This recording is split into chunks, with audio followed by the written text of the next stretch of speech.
Mais uma vez, bem-vindo e obrigado. Queria começar trazendo um pouco do teu olhar de conjuntura brasileira e do tempo que você já vem cobrindo a política. A gente tem a impressão de que hoje as coisas estão muito diferentes do que já foram. As pessoas estão mais. As pessoas estão mais irascíveis, talvez, os ânimos muito mais exaltados, falta discussão de adultos na sala, sentar na mesa, conversar. A gente fala de diálogo e de conversa na política. Ontem a gente gravou aqui, vou até fazer um spoiler, Salomão, a gente gravou com o Guilherme Derrite, e ele conta que foi hostilizado ali por pares porque sentou para discutir a PL da segurança pública com pessoas da esquerda. Ele falou, mas isso é parte da política, eu vou conversar com quem quiser me ouvir. O que mudou? A gente está vivendo de fato um momento pior? Olha, eu não gosto de julgar dessa maneira, porque cada momento tem a sua circunstância e por que a gente está vivendo. Eu fico feliz de você começar pontuando que nem sempre foi assim, porque o que eu vejo por aí sempre é assim. Não, política sempre foi assim. Não sempre foi assim, né? Principalmente quando se trata de corrupção, uma maneira, o tal do balcão de negócios, nem sempre foi assim. Sempre houve isso, mas era exceção, né? E aí quando começa a se transformar em regra, é que a coisa fica perigosa. É muito diferente, sim. Agora, cada época tem as suas circunstâncias. Vamos pontuar isso para não ficar aquela coisa nostálgica, sabe? Porque eu, quando comecei na política, tinha Carlos Castelo Branco, Vilas Boas Correia. Não há mais tribunos como antigamente. Como é que é?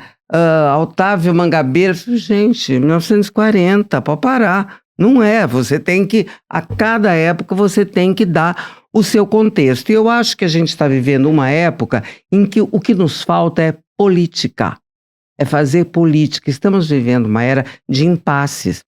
Eu vou dizer, o período em que eu testemunhei, tá? Eu tenho todo esse tempo aí, não vamos repetir, né? As décadas.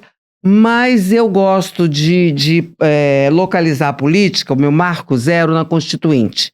E foi quando eu cheguei em Brasília, vindo do Jornal do Brasil. Eu trabalhava já na política do Jornal do Brasil, no Rio, e fui para a Constituinte. Nos idos de 1987, já começada a Constituinte. Ali, nós vimos um período, ali tudo era negociado. Mas tinha o Roberto Cardoso Alves dizendo, é dando que se recebe. E aí parece que toda a Constituinte era ditada pelo é dando que se recebe. Não, aquilo era uma exceção. Havia aquilo, mas a Constituinte foi um período em que primeiro surgiu o Centrão, não esse. O Centrão para se contrapor à esquerda. Era centro-direita até a direita e centro-esquerda até a esquerda. Essas duas não são nem alas, mas estamentos se contrapunham. Porque um era remanescente da ditadura, o outro era remanescente da oposição à ditadura. Ali se encontravam e ali precisavam construir a escrita de um novo país. E você não constrói a escrita na base do embate, porque era preciso avançar, era preciso produzir algo que era a nova Constituição. E esse processo que durou o ano inteiro de 1987 até outubro de 1988. Foi um ano intenso de negociações. Ali eu aprendi, eu vi cada ponto, cada parágrafo, cada capítulo que tem na Constituição foi fruto de negociação. Dora, onde você estava nesse momento? Qual era a sua profissão? Eu era repórter. Mas por onde? Jornal do Brasil. Jornal do Brasil. Do Jornal do Brasil. Eu estava no Rio de Janeiro, ia falar aqui no Rio, olha só. Não, lá no Rio, estava no Rio de Janeiro, fui para a sucursal de Brasília para cobrir a Constituinte. E no Jornal do Brasil fiquei 20 anos, né? Lá que virei colunista e tal. Mas fiz a Constituinte, cobri a Constituinte pelo Jornal do Brasil. Eu vi aquilo.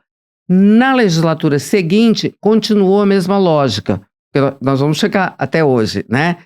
Havia no Congresso um grupo apartidário, direita e esquerda, PT. O Lula não fazia parte, o Lula não era um deputado da negociação. O Lula, ele só não era baixo clero porque ele era Lula, né? O líder das greves, do ABC e tal, mas ele não participava intensamente. O PT era José Genuíno, Paulo Delgado, pela direita era o Luiz Eduardo Magalhães, o Nelson Jobim, pela direita, não pelo centro, Miro Teixeira. Tudo se resolvia com esse núcleo negociador. Continuamos falando de negociação, soluções negociadas.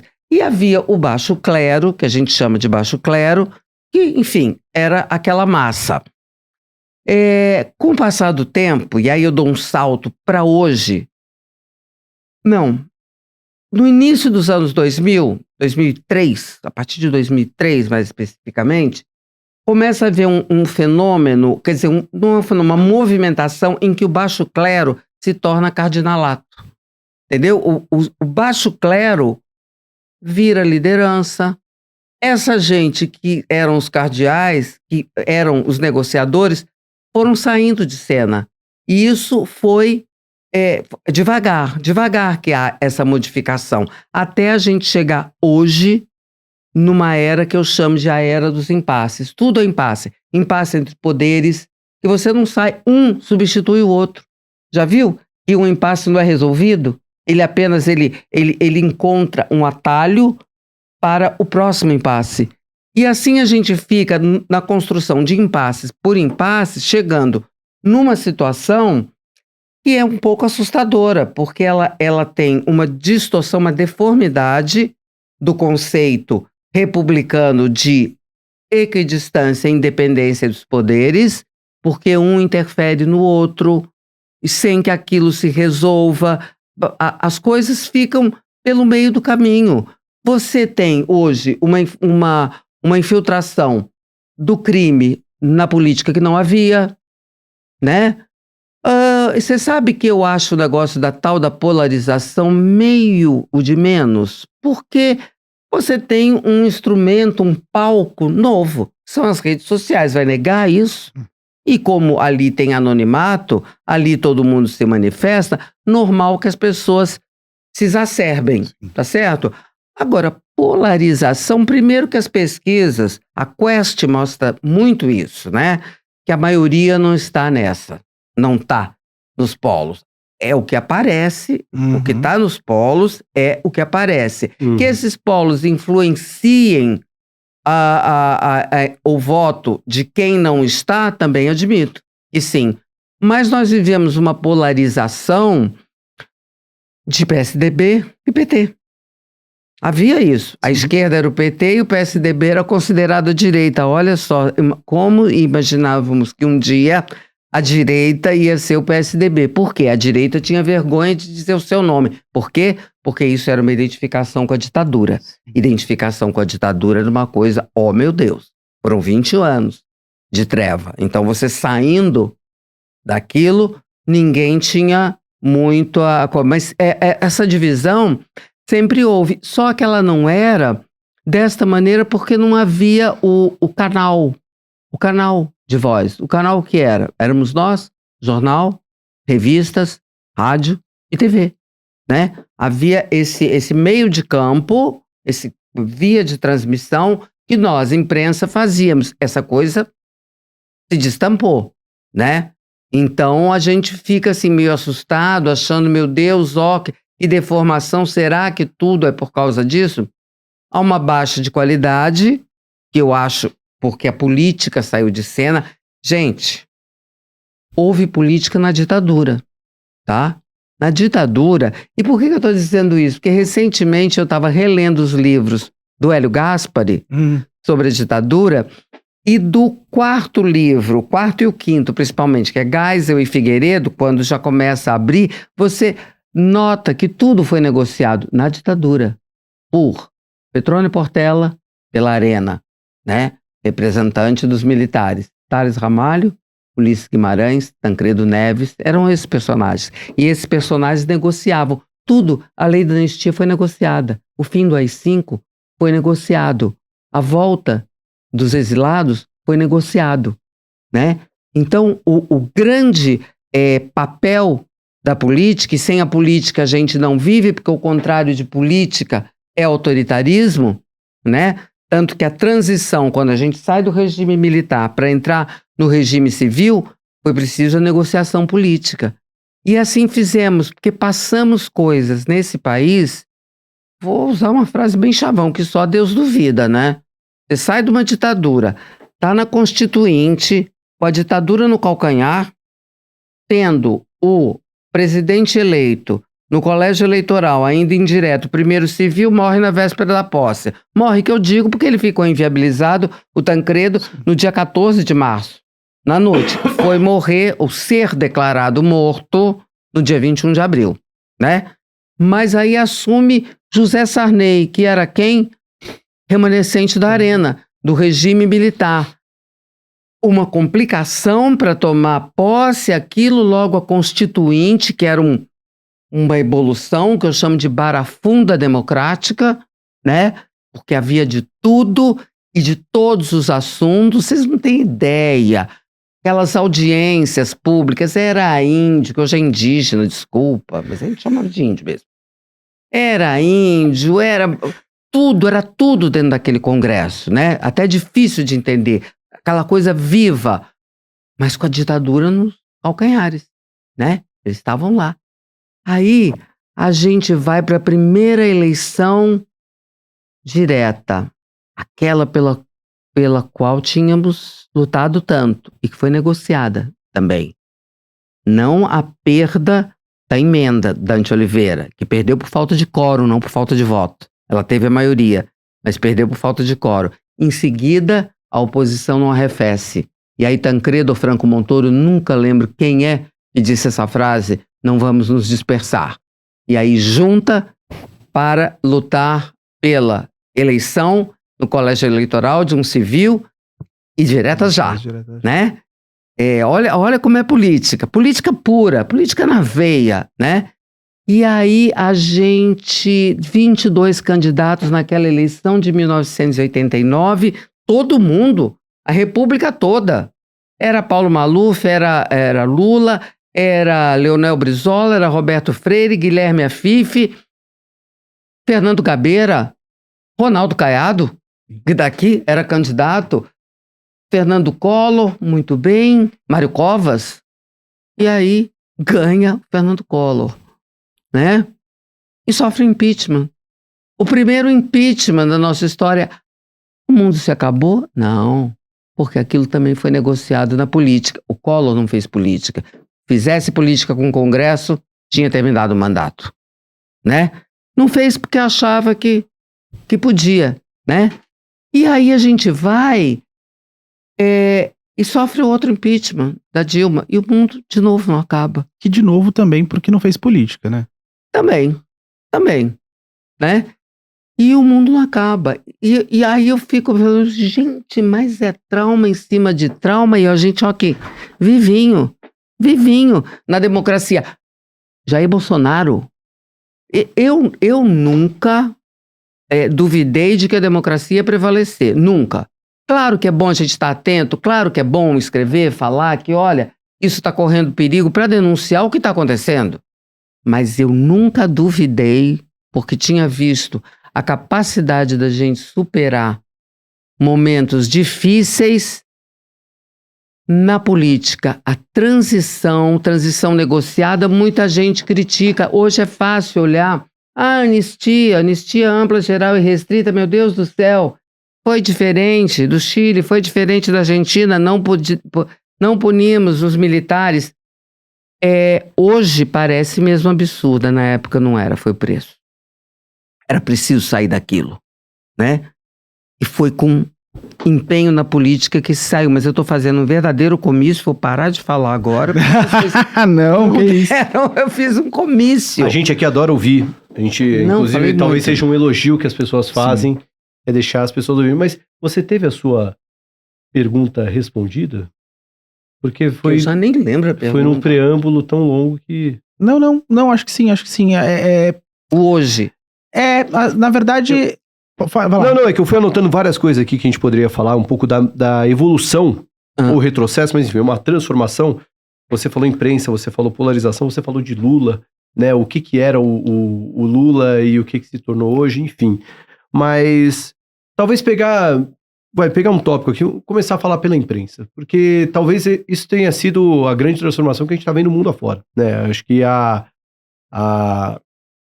democratização do acesso à informação, por um lado, deixou tudo muito mais acessível, por outro lado, deu voz a gente demais, para não falar outro termo, e talvez a gente tenha um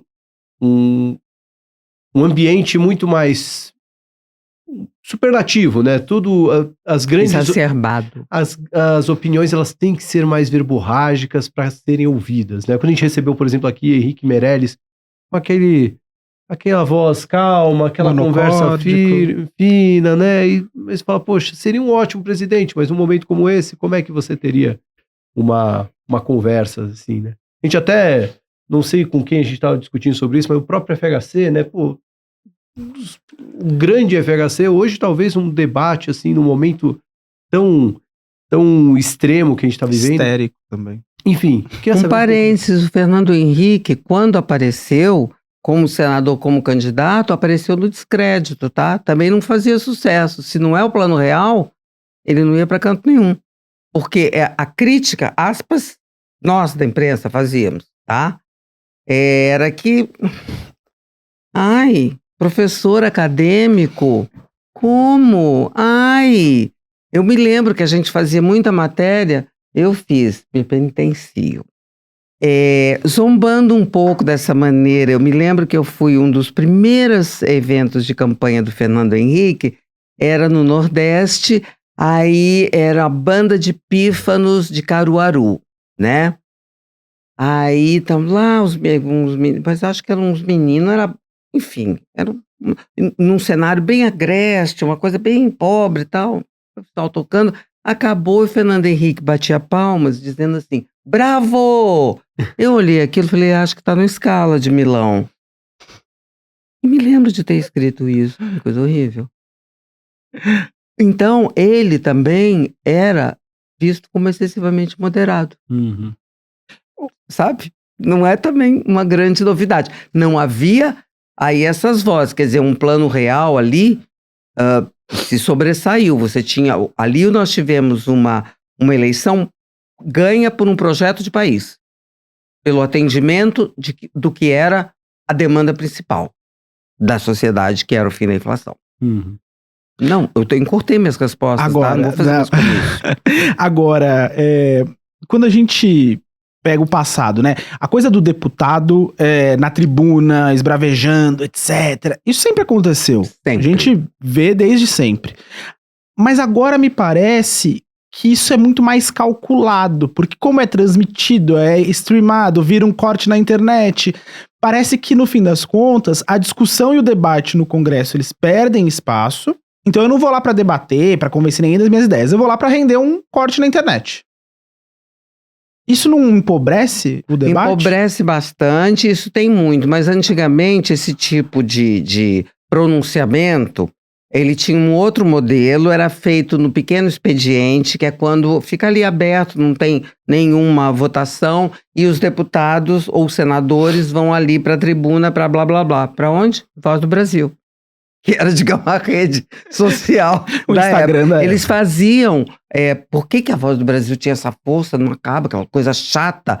Porque era importantíssimo para o Congresso. Tinha uma parte do Congresso que faziam, como tinha um alcance no Brasil inteiro, o discurso exclusivamente para a Voz do Brasil, né? Guardadas todas as proporções do mundo... É uma coisa que hoje, mas hoje é uma coisa muito mais imediata, é o tempo inteiro, é durante a votação, né? Você vai ali numa votação, as pessoas estão fazendo... Eu tinha um marido de uma madrinha minha, um português, que ele usava um termo que eu adorava, micagem, porque é própria, ficam fazendo micagem, né? É do tempo, é do nosso tempo. É bacana? Não, mas é do nosso tempo. Então, não vamos jogar no lixo, vamos ver por que isso acontece, o que isso causa. Você já disse, empobrece o debate. Eu acho que empobrece. Mas eu acho que a pobreza maior é a gente não ter mais aquele núcleo suprapartidário de pessoas de diversos partidos, diversas correntes que resolviam as coisas na política, né? Você tinha... É completamente diferente uma presidência da Câmara do Luiz Eduardo... Antes, Ulisses Guimarães, do Luiz Eduardo Magalhães. Depois disso, já bom, o Aécio fez algumas coisas interessantes. É completamente diferente do que vem depois, sabe? Uma presidência da Câmara exercitada, me parece, com pouca autoridade, aquela autoridade da política. Mas é do tempo. É bom, eu gosto de analisar a coisa. Assim, é o que temos, né? É o que temos. Então, vamos fazer a crítica? Vamos. Óbvio. Vamos apontar como podia ser diferente. Eu acho que podia. Eu acho que hoje você tem, por exemplo, a conversa. Eu vejo políticos, gente que foi da Constituinte, dizer, cara, não dá mais para conversar em Brasília, porque o papo é só emenda. Senta, deputado, senador, a conversa é de emenda. É troca-troca o tempo inteiro. Não é nem negócio de cargo mais, porque cargo já não interessa. É emenda, né? Que é dinheiro do orçamento na veia, que é um financiamento público, fora o financiamento público também, né? Que hoje, se você junta o fundo eleitoral com o fundo partidário, você tem 6 bi ali por baixo, tá? E livrinho para os caras fazerem o que bem quiserem. E fazem miséria. Miséria. Porque toda vez tem uma anistia, toda eleição tem uma anistia para o passado das contas do uso do fundo eleitoral, cada vez mais permissiva. O afrouxamento da lei da ficha limpa está aí. Está em suspenso o julgamento no STF. Se você gostou desse corte, certamente vai gostar do episódio completo. Então, clica aqui que você pode assistir ele na íntegra. Ou então, você pode clicar nesse vídeo e ver mais um corte desse episódio. Até a próxima.